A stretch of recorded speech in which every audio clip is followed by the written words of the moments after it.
Саламатсыздар теле көрүүчүлөр.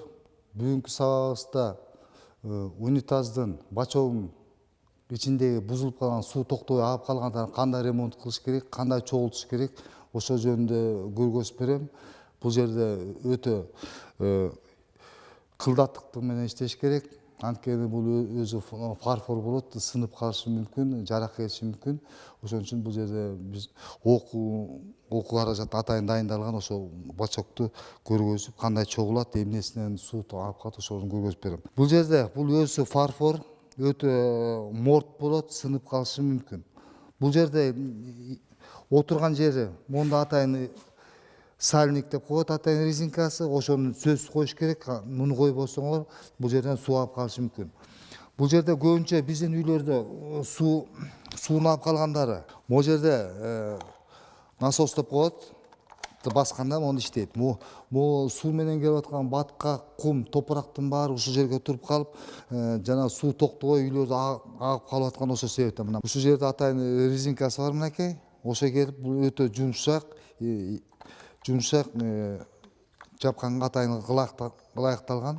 Суу келгенде суунун басымы менен көтөрүлөт дагы, бул басып калат. Мунун үстүндө эки кнопкасы бар мынакей. Мына сууну басканда бул жерден көтөрүлөт дагы, суу кетет, кайра жабылып калат. Ушуну тегиз жабылбай калган үчүн ушул жерден көбүнчө суу агып калат. Эми бул жерде ушунун суунун деңгээлин буга чейин жеткизбей, ушул жерден эгер суу толгондо ушул жерден агып кетиш керек. Атайын суунун деңгээлин атайын өлчөлгөн бул ошо суунун деңгээлин көрсөтөт. Бул жерде астындагы сайы бүт пластиктин астында мындай резинка турат. Сальник деп коет. Муну сөзсүз коюш керек. Мына мындай сөзсүз коюш керек. Экинчиси, бул болсо суунун келгендеги бул поплавок деп коет. Суу келип суу көтөргөндө могу жерде ырычак, атайын ылдый. Ошол жерден суу мындан келген суу. Келгенде бул жерде суу поплавок көтөрүлгөндө ырычак жабылып калат. Ошондо суу токтоп калат. Бул жерде дагы үйлөрдө суу токтобой агып аткандын себеби ошол жерге суу менен келген кум, топурак, баткактын баары туруп калат дагы, тегиз жабылбай суунун агып калганы ошондон. Бул жерде дагы атайын суу келген жагы, сайы, бул жерде мындай резинка орнотулат, суу агып кетпеш үчүн. Бүт баарын чогултуп көргөзүп берем. Биринчи орноткондо бул немесинен баштайын, насосунан. Насос орнотосунан резинкасын коебуз. Бул атайын резинкасын ичти карап турат, мындай алып сала аласыз дагы. Эми бул жерден өтө көңүл бурчу нерсе могул ичиндеги сальниги. Андан кийин бул акырындык менен шүйөп отуруп, жылдырып бекитип алабыз. Мындай кылып. Өтө күчкө салбайбыз. Мындай орнотуп алабыз. Андан кийин бул дагы поплавок деп коет. Суунун келген басымын келгенде көтөрүп поплавогу, суу жабылып калат, түшкөндө суу агат. Анан муну дагы келтирип алабыз. Анан мунун астында да өзүнүн атайын сальник манжет турат мындайынан. Анан муну акырындык менен бурап бекитебиз.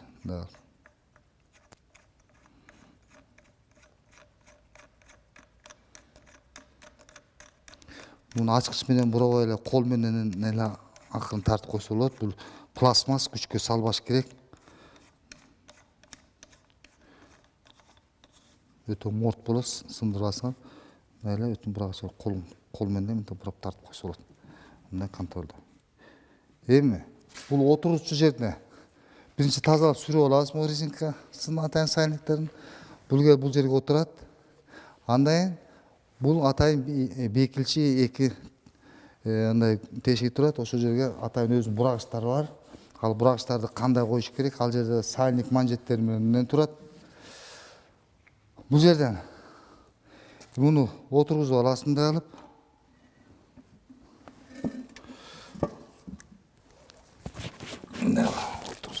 кылдаттык менен күчкө салбайбыз. Мына отургузуп алабыз. Шинкасын отурду. Эми бул жерде бекинчи мында эки бурагычы бар. Муну сөз коюш керек. Антпесе суу алып калат. Мында резинкасы бар атайын. Буга резинка сальник деп коет. Ошондо сөз кийгизет. Муну кийгизбесе ичине суу алып калат. Муну сөз орнош керек. Муну жана эктешине орнотосунда бекитебиз. Эми ошонун астына салып атканда астында да мындай атайын мында неме сальник манжети бар. Аны коебуз дагы. Анан монда атайын резинкасы бар мына. Атайын резинкасын коебуз биринчи.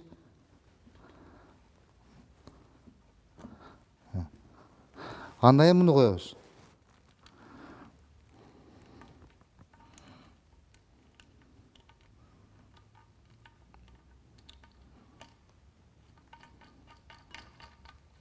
Биян ушундай кармата турабыз. Экинчи жагына дагы ошондой эле пластмасс бурамасын салып алабыз бул жерге тешигине.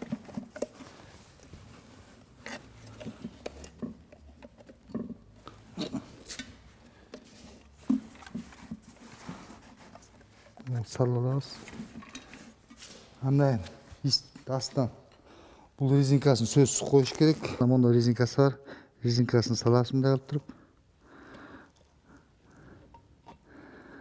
Анда резинканы кысып туруш үчүн атайын мондай пластмасстан бул дагы атайын пластмасстан дайындалган. Салабыз дагы. Мунун бул түз жагы, кыскан жагы, бул арт жагы. Буруп атканда адашып калбаңыздар. Бекитип алабыз. Эми бул жерден бекитип атканда жана бураманын башында атайын отвертка салгыч бар мындай. Атайын отвертканын узуну керек. Атайын узунун алдым. Мындай.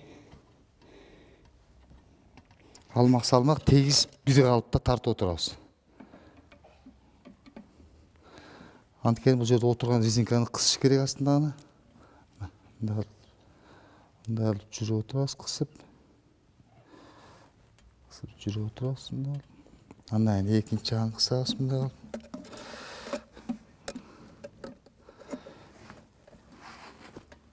Бачоого отурду. Эми бүт баарын орнотуп бекитип алгандан кийин дагы бир жолу текшерип коебуз буларды. Анткени бул жерде суу болот, суу алып кетпей кайта баарын чачып дагы бир жолу текшерип алабыз баарын. Бул жердин отурган жерин карайбыз. Баары тегиз отурду мынакей. Эми бул жерге бул ичиндеги насостун, поплогун баарын орноттук, муну орноттук. Эми бул жерде сууга кошуш керек. Кошуу. Бул жерде атайын ийилчек түтүк деп коет. Түтүкчө бул гибкий шланг. Муну сууга кошуп коебуз бул жерде. Ийилчек шланг. Бул мунун ысык суу, муздак сууга дегени бул сыртындагы кызыл көгү турат. Бул ысык сууга да жарайт, муздак сууга да жарайт дегени. Кызыл менен көк төшкө турат. Андан кийин муну орнотобуз дагы оңго бурайбыз. Оңго бурап, ачкычтын жардамы менен акырын сүйөп тартып бекитип коебуз. Иштеп атканда өтө кылдаттык менен, анткени бул фарфор өтө морт болот. Мына ачкычтын жардамы менен акырын сүйөп тартып коебуз.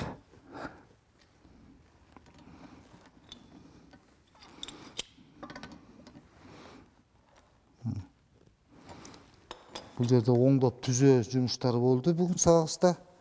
Баарын орноттук. Ичиндегисин баарын орноттук. Урматтуу телекөрүүчүлөр, бүгүнкү сабагыбызда сантехника боюнча унитаздын бачогунун ичиндеги поплавок насосторун оңдоп түзөө эле, суу менен кошо келген кум, баткак топурактарын тазалап, таза сууга кошуп, ошону иштетип эле. Муну өзүңүздөр деле үйдөн оңдоп түзөп алсаңыздар болот. Сантехника сабагыбыз боюнча биринчи бөлүмүн аяктадык. Экинчи бөлүмдөн жолукканча саламатта болуңуздар.